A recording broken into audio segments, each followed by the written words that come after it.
13th,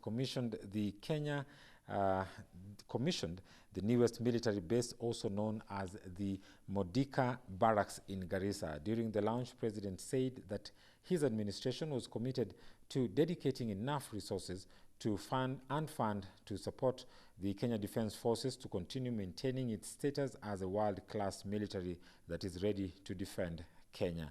The president also said that the publication will inspire Kenyans to commit to serve the country, whether in uniform or civilian. Modika Barrack is now home to Army's 6th Brigade, which is made up of 3 units, 17, 21, and the Kenya Rifles, and 3 sub-support units.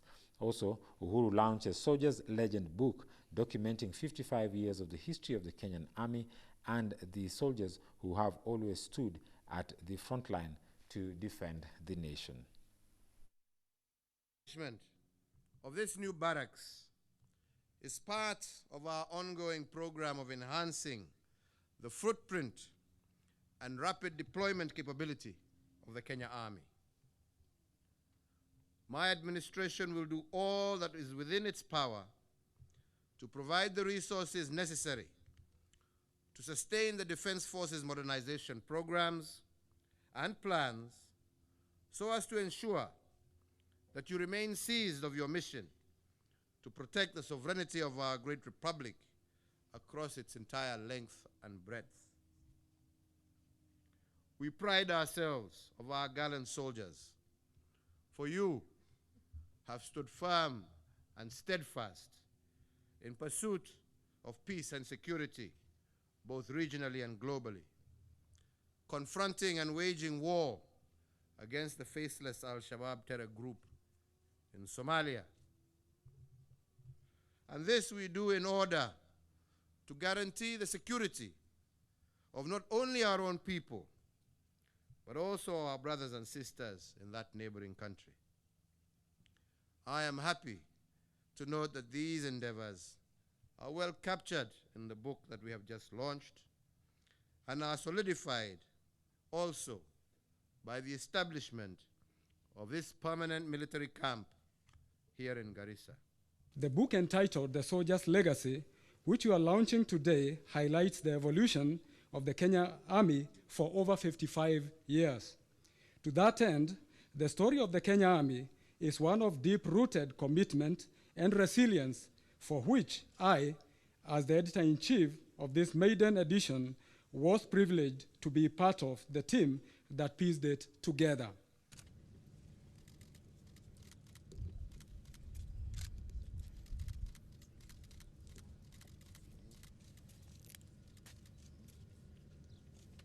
Your Excellency, sir, I kindly request you to present copies of the book to the following.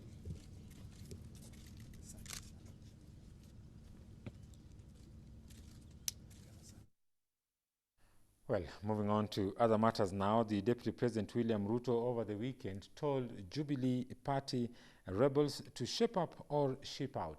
Speaking over the weekend, Ruto said that there is no room for troublemakers in the party, saying that democracy has been strengthened in the party and it was important for all members to speak with one voice. Mimi yangu leo ni furaha. Ni furaha kwa sababu tunaona ya kwamba ile gap katika maendeleo katika sehemu mbalimbali ambayo ilikuweko hapo zamani, sasa tunaanza kuifunga.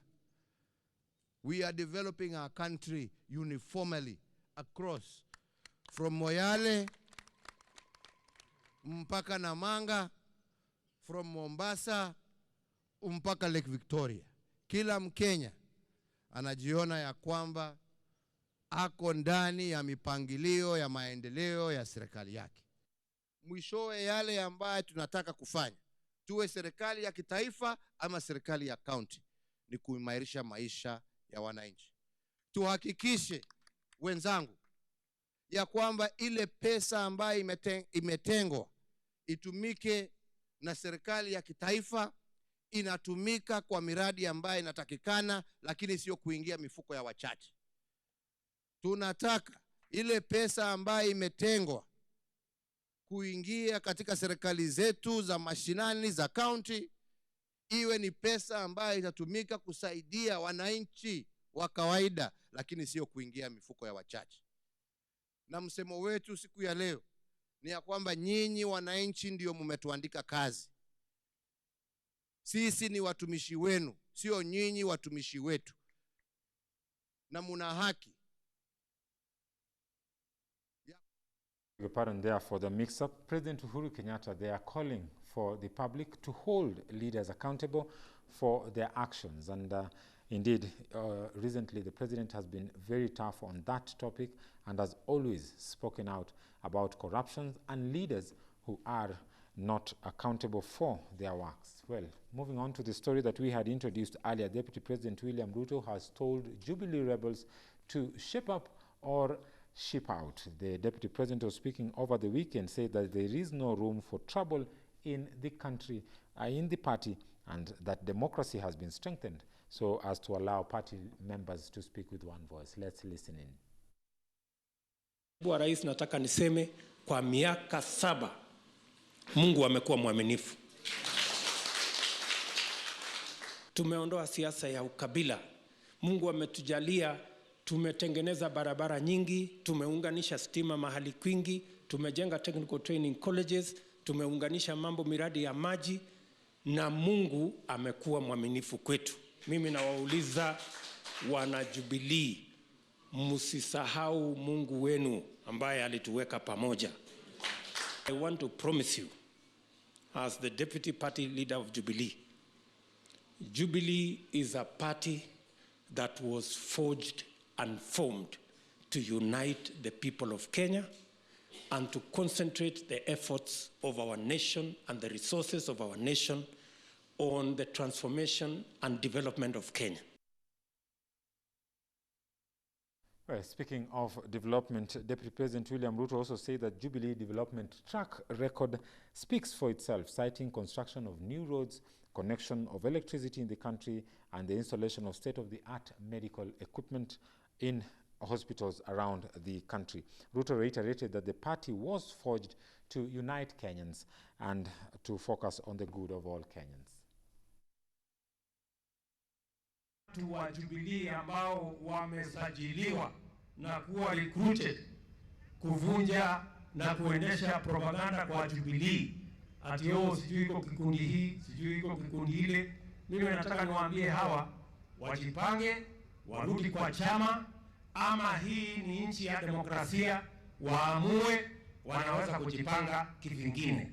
Lakini the rest of us will continue to forge the unity of the nation, the progress and development and transformation of Kenya as we move forward as a party.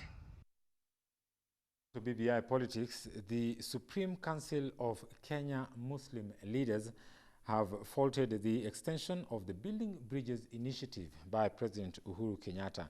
The leaders now want President Kenyatta to appoint a fresh team to oversee the collection of views on the recommendations made by the BBI team. Now they also are calling on President Uhuru Kenyatta and opposition leader Raila Odinga not to extend the term of the task force. This decision was made on Wednesday last week when the two leaders met with the team at State House, Nairobi. Also note that some of its recommendations would result in glowback to the gains made by the 2010 Constitution. The suggested reconfiguration of the executive power is a throwback to the single-party era of the imperial presidency. There are no tangible proposals on taming runaway corruption.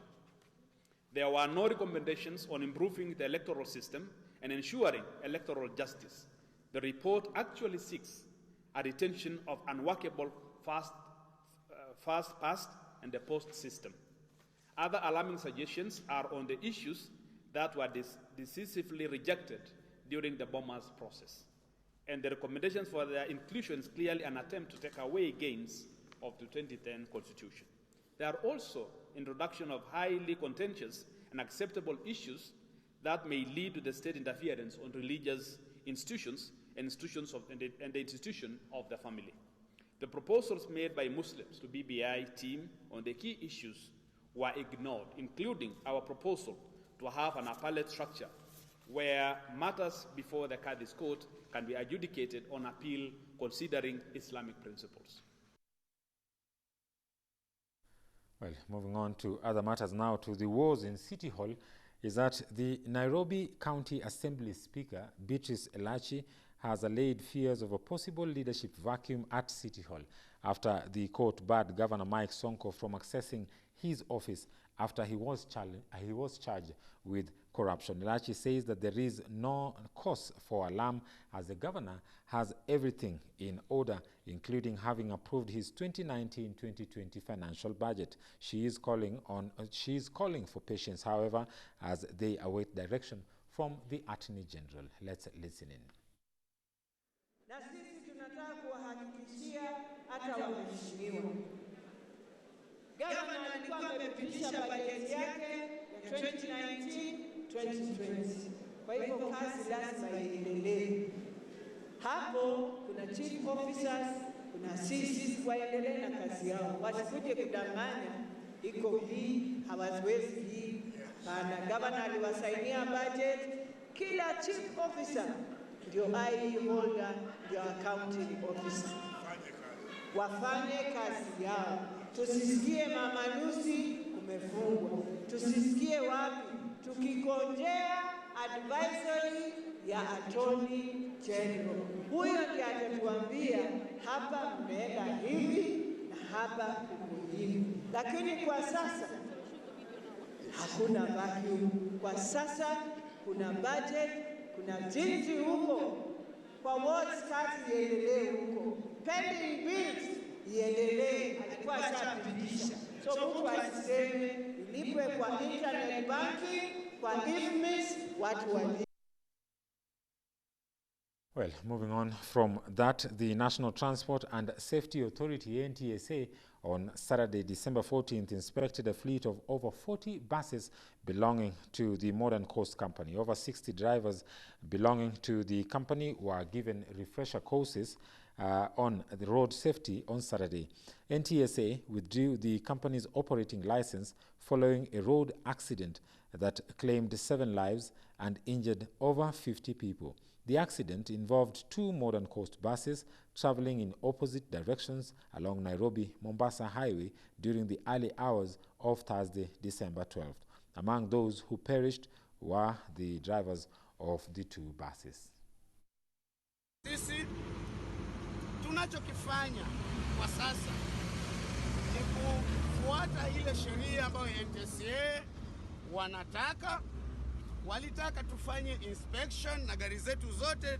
Mpaka sasa Mombasa peke yake tushafanyiwa zaidi ya basi 30, na leo nafikiri tutafikisha kama basi 40 kufanyiwa inspection Mombasa, na Nairobi inspection pia inaendelea, na madereva pia leo wamefanyiwa over 60 drivers vetting hapa Mombasa na watu wa NTSA. Tuna imani kila kitu kitakuwa sawa kwa uwezo wake Mungu. Hapa Miritini saa hizi inaendelea inspection, na jana ilianza, leo pia inaendelea. Leo tutafikisha kama basi 40 Mombasa peke yake kufanywa inspection. Well, moving on now, across the borders is that Kiadondo East MP Robert Kianguli, also known as Bobby Wine, is glad after he was recognized with the Friedrich Naumann Foundation Africa Freedom Award 2019 in Johannesburg, South Africa. The Friedrich Naumann Foundation is a German foundation for liberal politics related to the Free Democracy Party, which was established by Theodor Heuss, the first president of the Federal Republic of Germany, that promotes individual freedom and liberalism. The foundation follows the idea of the Protestant theologian who backs the idea of civic education, and in the same regard, it is an agent of organized liberalism, which promotes this through the civic education, international political dialogue, and political counseling. This Freedom Award to me means that our fight is not in vain. Our fight is not empty. We're not fighting in the dark. Other people, other like-minded people all over the world are looking to us, and they are indeed looking up to us. I hope that this award will be helpful for you in the coming years to come. I hope that the attention it will bring to you will also be a kind of protection. We are also having a discussion, a conference on digitalization and human rights. And that's the good part of digitalization. We can be made aware instantly if something happens to you. And I can assure you, we will not stay silent. We will work on your behalf. Well, further afield is that the United Kingdom's Prime Minister Boris Johnson says he is humbled by the majority win for a Conservative government and thanked the voters who voted to get Brexit done. That is according to his own words. With almost all results declared for the 650 seats Parliament, Boris Johnson has clinched a historic Conservative general election victory, winning a string of seats from Jeremy Corbyn's Labour Party in its traditional heartlands. Jeremy Corbyn also revealed that he will not lead Labour Party into another election. Let's listen in to both leaders speaking in different occasions after the results were announced.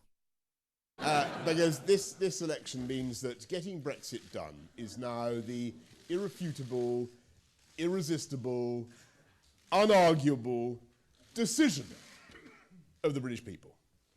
And with this election, I think we've put an end to all those miserable threats of a second referendum.